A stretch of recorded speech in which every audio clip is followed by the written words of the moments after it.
Population, bonjour, c'est Pof. On se retrouve aujourd'hui pour une vidéo au sujet du Royal Rumble.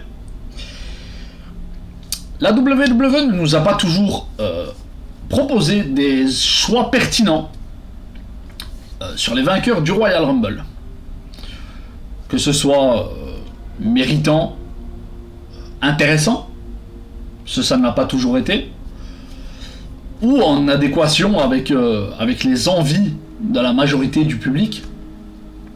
Donc j'ai décidé de t'offrir 3 alternatives sur d'anciens vainqueurs du Royal Rumble. Donc j'ai décidé de me mettre dans la peau d'un scénariste, d'un officiel, bref de quelqu'un qui prend des décisions. Appelle ça comme tu veux. Et surtout, n'hésite pas à me donner ton avis dans les commentaires. Vu que c'est une première,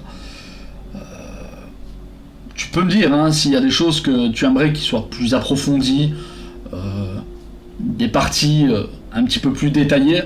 Je suis ouvert à tout, donc n'hésite pas. Et on passe directement à la première superstar. L'année 2014-2015 du show-off a été extrêmement bien remplie.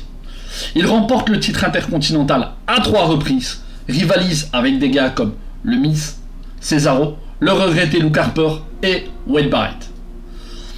Il s'allie quelque temps après avec John Cena dans sa guerre contre l'autorité. Il finit en étant l'unique survivant dans ce 5 contre 5 au Survivor Series. Et perd le titre peu de temps après, suite à un match au meilleur des 3 manches contre Barrett. Et se fait licencier dans la storyline avec tous les membres de la Team Cena. Il revient quelques semaines plus tard et nous entrons dans la route vers WrestleMania. Il entre à la 30e place dans le Royal Rumble sous une énorme ovation du public. Dolph Ziggler était extrêmement over durant cette période. C'est pas le booking de maintenant. Dolph Ziggler à ce moment-là, c'était un main eventer en puissance. Malheureusement, il se fera éliminer après seulement 2 minutes 30. Il aura éliminé 2 gars et il se fera sortir par le duo Kane Big Show. Roman Reigns remportera le Rumble avec l'aide de son cousin Dwayne The Rock Johnson en éliminant Rusev. Le public, c'était la bronca dans toute l'arène. Bref, personne ne voulait voir Roman Reigns remporter le Rumble à cette période. Le booking en mode forcing sur Roman Reigns ne passait pas du tout. Et là, le push de Ziggler s'arrête net. À Fastlane, il perd un 3 contre 3 en équipe avec Rowan et Ryback contre Seth Rollins, Kane et le Big Show. Et à WrestleMania, il est présent sur la carte en début, je crois que c'est le 3e match, dans le ladder match pour le titre intercontinental de Bad News Barrett.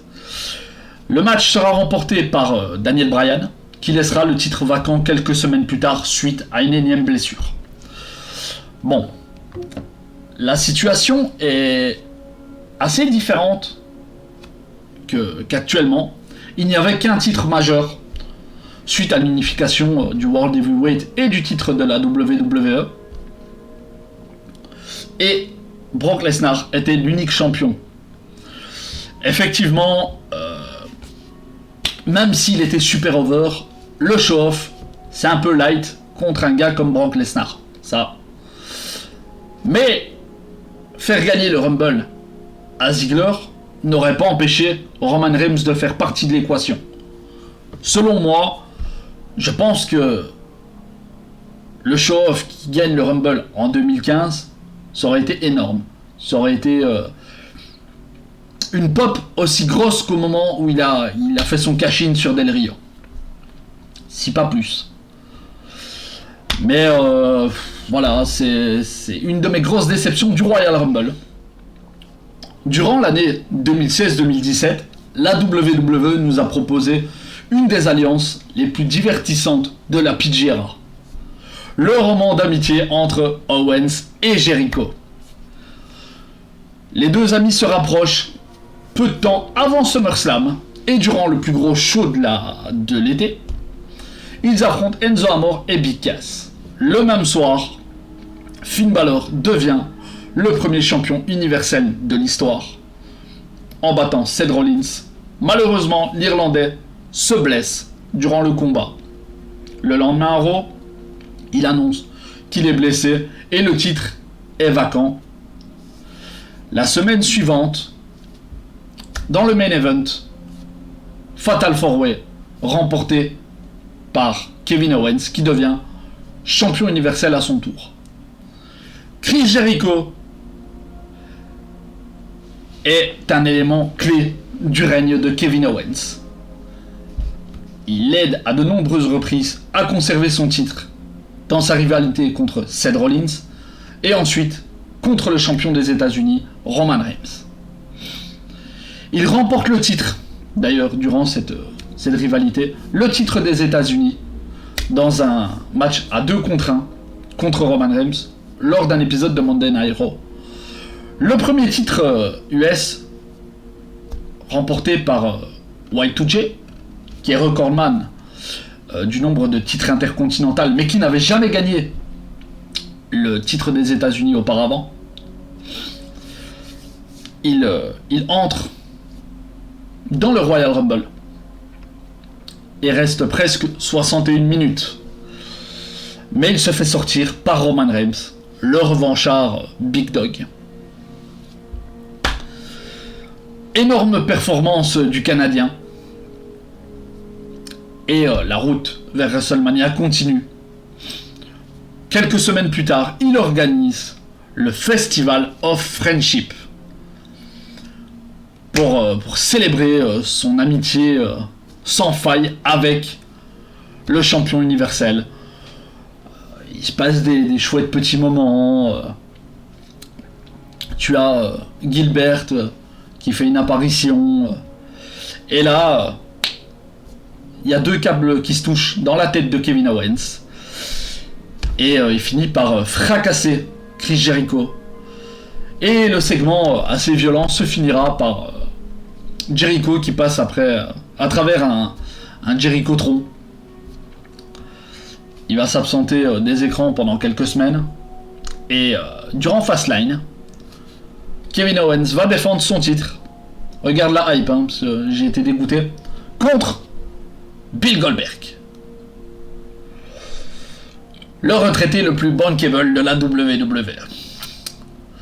Donc, Chris Jericho fait son retour et effectue un face turn avec une distraction qui va jouer en la faveur de Goldberg, qui va faire voler en éclats le règne très divertissant de Kevin Owens, qui va perdre son titre universel. Et la rivalité entre le Canadien et le Québécois va se poursuivre jusqu'à WrestleMania pour un match pour le titre US qui sera remporté par Kevin Owens. Et pour le titre universel, nous aurons Goldberg qui perdra son titre contre Brock Lesnar. Bon. La finalité de mon analyse sera la même. C'est un match entre Kevin Owens et Chris Jericho. J'aurais aimé que la tournure soit légèrement différente. Chris Jericho remporte le Royal Rumble. Jusque-là, nous sommes d'accord. Le Festival of Friendship a lieu et Kevin Owens déboîte son copain parce qu'il a gagné le Rumble. À Fastlane, Chris Jericho défend son titre US, distraction ou attaque de Kevin Owens, qui lui fait perdre le titre, ce qui mène à un match à WrestleMania pour le titre universel entre les deux. Voilà, là ça aurait été plus prestigieux.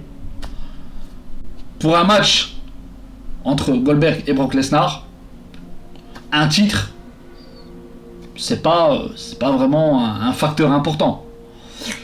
Surtout que sans dénigrer Brock Lesnar ou Goldberg, les gars ont le titre mais ne sont pas présents à l'écran. Donc, pour moi, en termes de scénario. Et puis bon, ça n'aurait pas empêché Brock Lesnar, par exemple, de venir gagner le titre au pay-per-view suivant contre Chris Jericho. Parce que oui, pour moi, dans cette logique des choses, tu inverses les rôles et c'est Chris Jericho qui devient champion universel à WrestleMania. Ça aurait été pour moi la conclusion parfaite entre le roman d'amitié entre Owens et Jericho. Voilà, moi j'aurais vu les choses comme ça. N'hésite pas à me donner ton avis, hein, si tu t'en souviens. Moi personnellement, c'est une période qui m'a beaucoup diverti du côté d'Euro. Et pour cette dernière alternative, nous allons remonter jusqu'au 20 novembre 2017. Paige fait son retour après presque 2 ans d'absence, mais elle ne revient pas seule. Elle est accompagnée de Mandy Rose et Sonya Deville en étant leader d'Absolution. Le trio fonctionne très bien. Elles s'en prennent à toute la division féminine. Bayley, Sasha Banks, Mickie James, Alicia Fox. Elles tentent même de s'en prendre à Asuka, qui était toujours invaincue durant cette période. Le trio est construit relativement fort et Paige est vraiment crédible. Malheureusement, lors d'un house show, quelques jours même, je ne sais plus trop, avant Royal Rumble, elle se prendra un mauvais coup. Et après quelques tests médicaux, l'annonce est tombée, elle ne participera pas au Royal Rumble. Une grosse déception pour la lutteuse qui n'avait pas caché toute sa joie et sa hype de participer au premier Royal Rumble féminin de l'histoire. Et là, c'est plus grave. Elle ne refoulera plus jamais un ring pour lutter. Elle aura eu sa période en étant General Manager de SmackDown, manager du duo Asuka, Kairi Sane, les Kabuki Warriors ou les Kabushi Warriors, je sais plus trop. Mais pour lutter, c'est fini.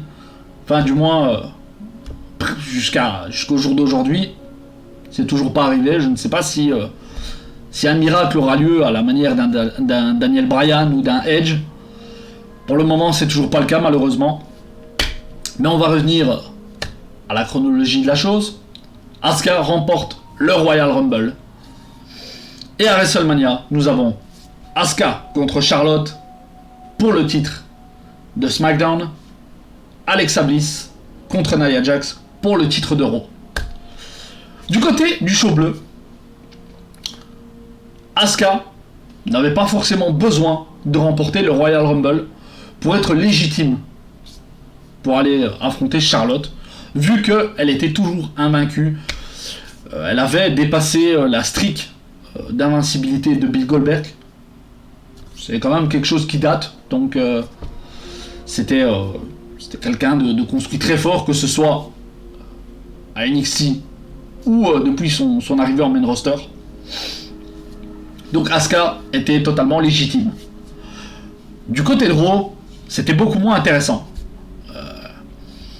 Alexa Bliss, championne, contre son ancienne copine Nia Jax. Il y avait une rivalité assez moyenne, basée un petit peu sur des bases de grossophobie, un peu, le truc pas trop cool, quoi, on va dire. Et j'ai trouvé la rivalité assez peu intéressante. Et ce genre de rivalité, ça aurait pu mener à un pay-per-view un peu moins prestigieux que WrestleMania, je vais dire. Donc, moi, dans mon idéal, sans la blessure, Paige remporte le Royal Rumble et se confronte à la championne du show rouge, que ce soit Alexa Bliss en one-on-one, ça aurait pas été déconnant, ou contre Nia Jax. Paige avait l'avantage du nombre, vu qu'elle était associée à Mandy Rose et Sonya Deville, donc ça aurait pu le faire également, mais dans mon idéal, que ce soit contre Bliss ou Jax, Paige ressortait championne d'Euro à la fin de ce WrestleMania. Population, on va se laisser là. J'espère que cette petite vidéo sur les différentes alternatives du Royal Rumble t'aura plu. n'hésite pas à me donner ton avis en commentaire. C'était une première. Donc, je suis ouvert à toutes tes propositions, à toutes tes remarques constructives. Je te souhaite une bonne fin de semaine. On se retrouve très bientôt. C'était POF. Salut.